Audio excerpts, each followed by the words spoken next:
Hi guys, welcome back to the CCNA video series brought to you by ABY Design and Tech. In this video, we're going to have a detailed look at the rapid span entry protocol.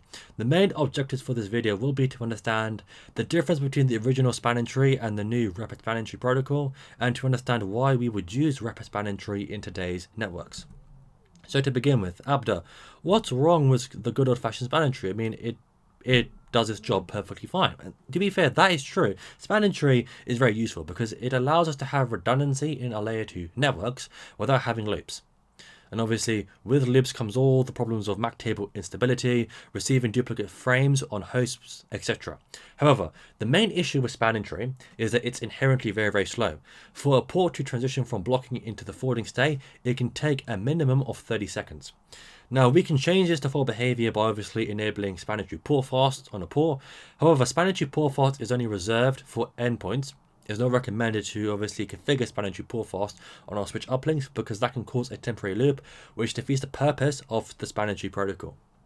Now, this is where rapid span entry comes into play. So with rapid span entry, think of it as another flavor of span entry. Essentially, behind the scenes, it still operates exactly the same. It still has the same bells and whistles in that we still elect a root bridge. We still have our root ports, our designated ports, but there are slight differences between rapid span entry and span entry, which allows the rapid span entry protocol to run faster than the original span entry protocol. And now let's go over some of those differences now. So the main difference, and you will probably see from this slide already, is that rapid span entry only supports 3 port states. The original span entry supported 4. So now, rapid span entry defines what we call a discarding state. In this state, we combine the disabled blocking and listening states from the original span entry and now define that as one state, which is the discarding state. So a port in the discarding state will not send or receive any traffic, will not load any MAC addresses for received frames. However, a port in the discarding state will still receive BPDUs, the reason being because the switch needs to receive BPDUs to know that there's an alternative path to reach the root bridge. We still have the learning state, and that functions the same when we compare span entry and rapid span entry. It's a transitional state. We stay in that state for the duration of the forward delay timer. We don't send or receive any traffic. However, we learn the MAC address of received frames so that we can populate the MAC address table with entries before we put the port into the forwarding state. And the forwarding state operates the same between rapid span entry and span entry protocol, in that we send and receive traffic and we learn the MAC addresses of received frames. And this is just a visual representation of the difference between span entry and rapid span entry. So disabled blocking listening is now combined into one port state, which is discarding. And just so that you guys understand the difference between disabled and blocking, a port in the disabled state, someone has actually gone onto the interface on the switch and issued the shutdown command. A port in the blocking state, that's physically up. However, at the moment, that port is not forwarding any traffic over that link for the span entry topology. Obviously, we still have the learning states and the forwarding states, which operate the same between rapid span entry and the original span entry protocol. Another difference we have is rapid span entry now defines 4 port roles instead of 3, and we have got rid of one of the port roles, which is the non-designated port role. So, rapid span entry, we still have the root port, which is the lowest cost path to reach the root bridge. We still have a designated port, which is on that LAN segment, the switch which has the lowest cost path to reach the root bridge on that LAN segment.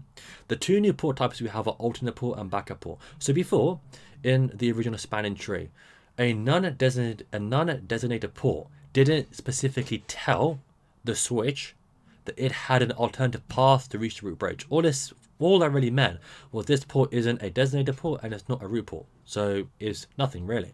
However, with rapid span entry, it specifically defines a port which it can use as an alternative path to reach the root bridge as an alternate port. This allows the switch to have in the back of his mind that I do have an alternative path to reach the root bridge if I need it.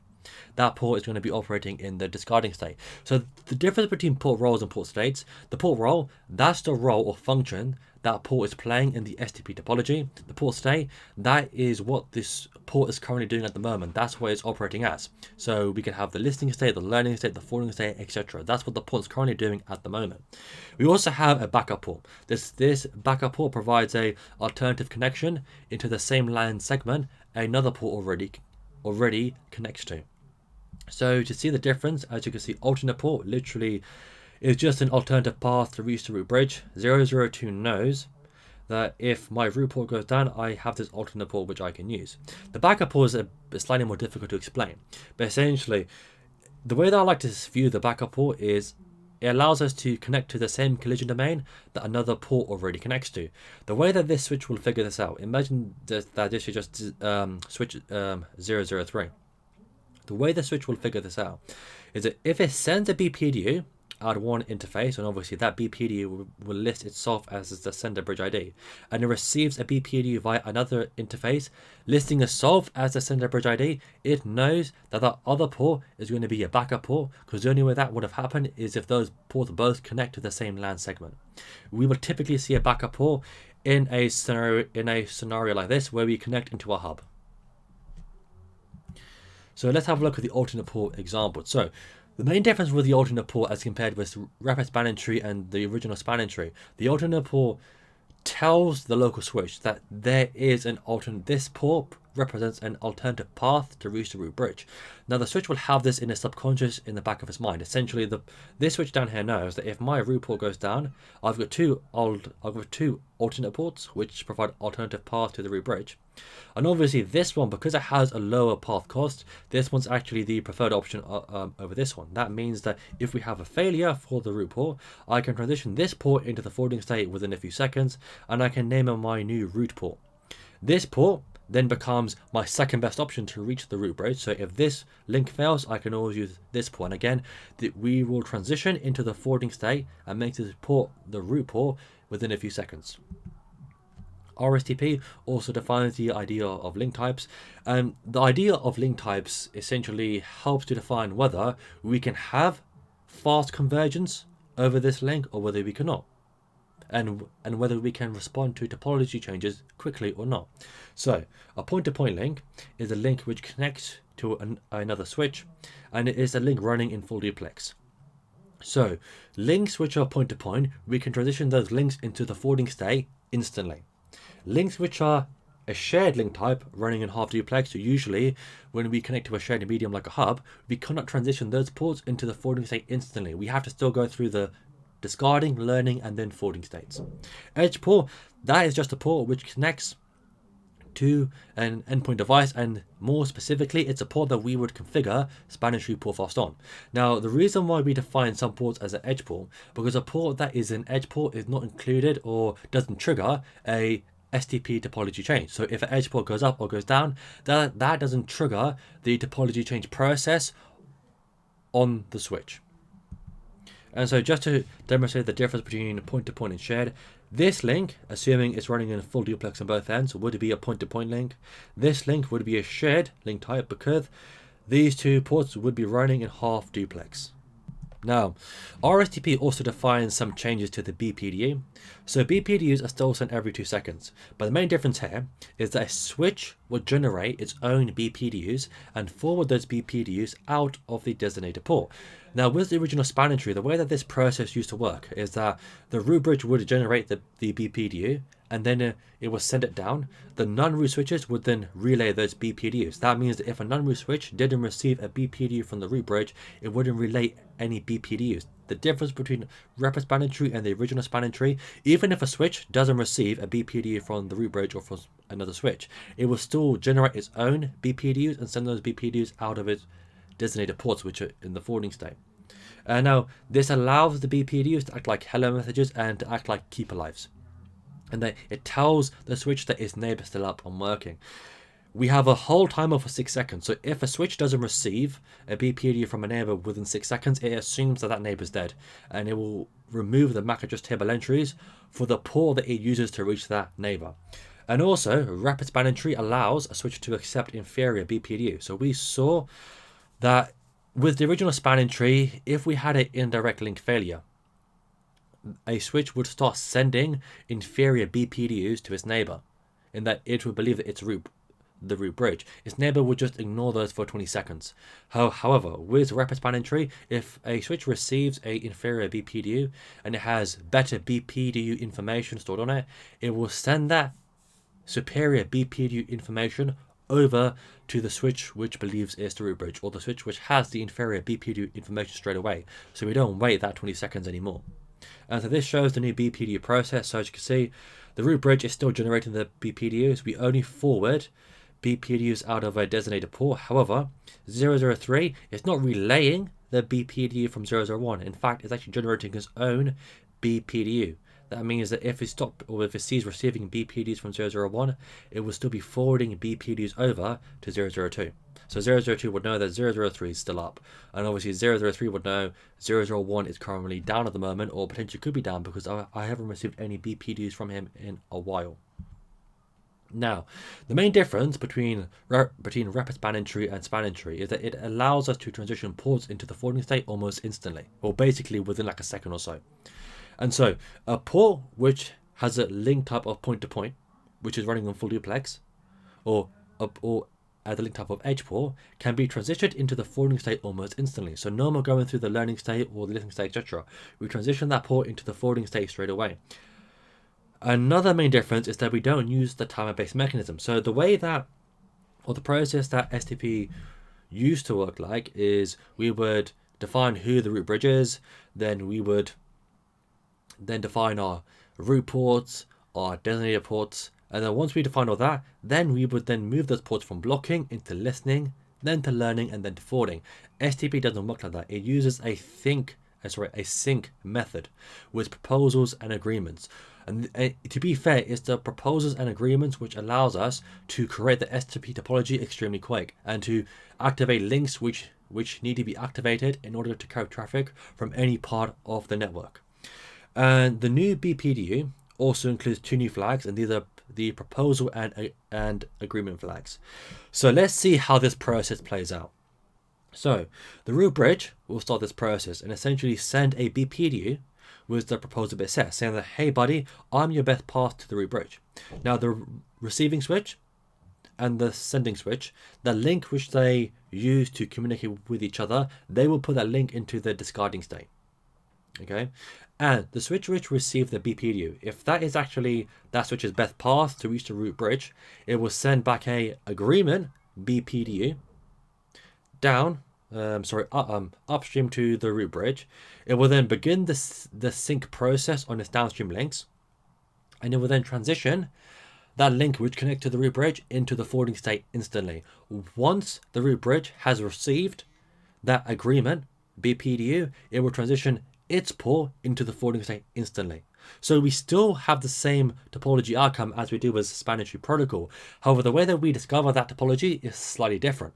With span entry, we would discover the root bridge and then define what our port roles are going to be, and then start to transition from blocking, listening, learning, etc.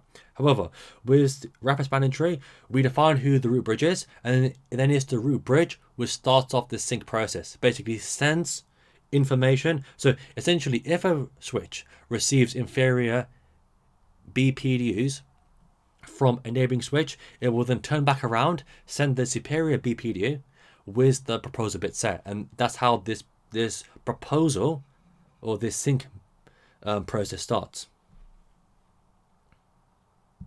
So to see this process in action, okay, 002 and 001 are going to be exchanging BPDUs. 002 actually sends, so if you were ever to do a debug on the console line of a switch, you will actually see 002 sending a BPDU with the proposal bit set, essentially saying that because 002 at the beginning of this election process doesn't know that 001 is a better candidate to be the root bridge. He believes that he is the root bridge. So he'll be sending BPDUs with the proposal bit set, saying that I am the root bridge and I have the fastest path to reach the root bridge. In this case, 001, he's like, no buddy, you are not the root bridge. I am the root bridge because I have superior information to you. So now what 001 does, because he believes he is the root bridge, and he is, he will send a BPDU with the proposal bit set. As he sends that BPDU, it's going to block, or essentially put its interface into the discarding state.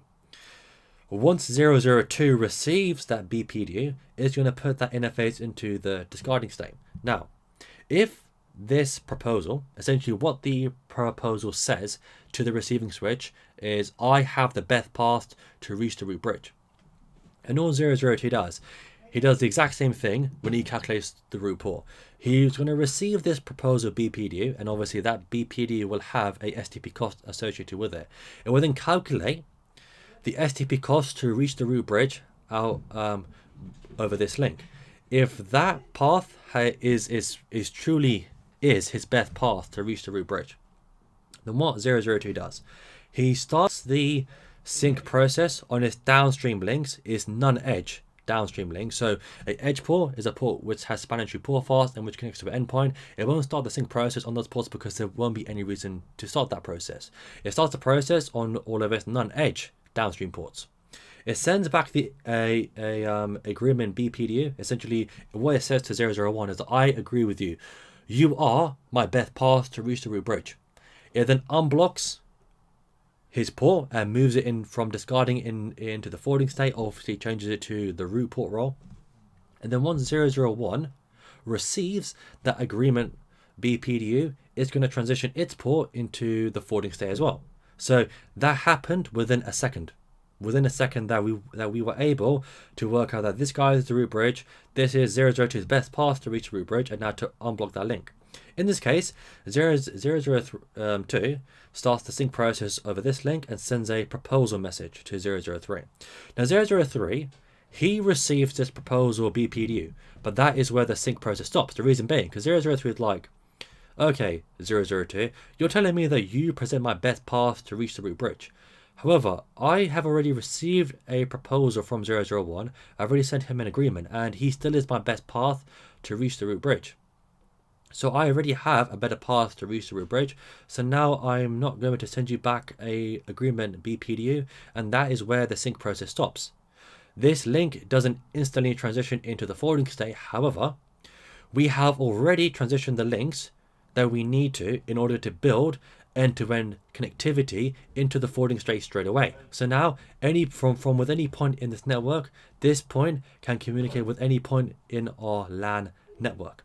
Now this port, we still go through the learning state and then into the forwarding state. So essentially what happens, 002 and 003, they exchange BPDUs, and essentially what will happen is that 003 will be like, okay, because I have the lower bridge ID or the lowest cost path to reach the root bridge, I'm going to get the role of a designated port on this LAN segment, which means that I will go into the forwarding state, and 002, it marks this port as an alternate port, meaning this is an alternative path to reach the root bridge, and I'm going to put that port into the discarding state. And then the STP topology is built, and this again, we transition links into the forwarding state within a second or two, and we have an STP topology built and being able to forward traffic within a couple of seconds. Now, another difference between rapid spanning tree and the original spanning tree protocol is how it handles topology changes. So with rapid spanning tree, a topology change is only triggered when a non-edge port, so this is a non-edge port, is just a port which is connected to a switch. So an edge port is a port which we have spanning tree port fast enabled on that port. Those ports would be considered an edge port. So a topology change is only triggered when a non-edge port transitions from the discarding state into the forwarding. So now a port going down doesn't cause a topology change to be triggered, only a port going up. And so the switch which experienced that port failure, so the port that went directly down onto that switch, or the switch which experienced that link failure directly, so that actual physical port went down, that switch will start sending out BPDUs with the topology change bit set. Now this is a big difference between the original spanning tree and rapid spanning tree. With the original spanning tree, the switch which experienced that link failure, he will just send topology change notifications. Essentially just, I want you to notify all of your neighbors until this topology change notification gets to the root bridge. And obviously once the root bridge receives it, then he will then flood out the topology change BPDU to tell all the other guys that something has changed in the topology. Now with rapid spanning tree, it's the job of the switch which experienced that direct link failure to notify everybody that there's been a topology change. So he will send this TC BPDU out of its designated ports and out of his root ports for 2 times the BPDU hello, or for 4 seconds.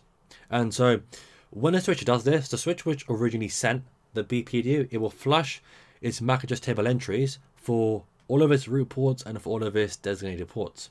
All subsequent switches, when they receive that TC BPDU, they will then propagate that out their root ports and out their designated ports.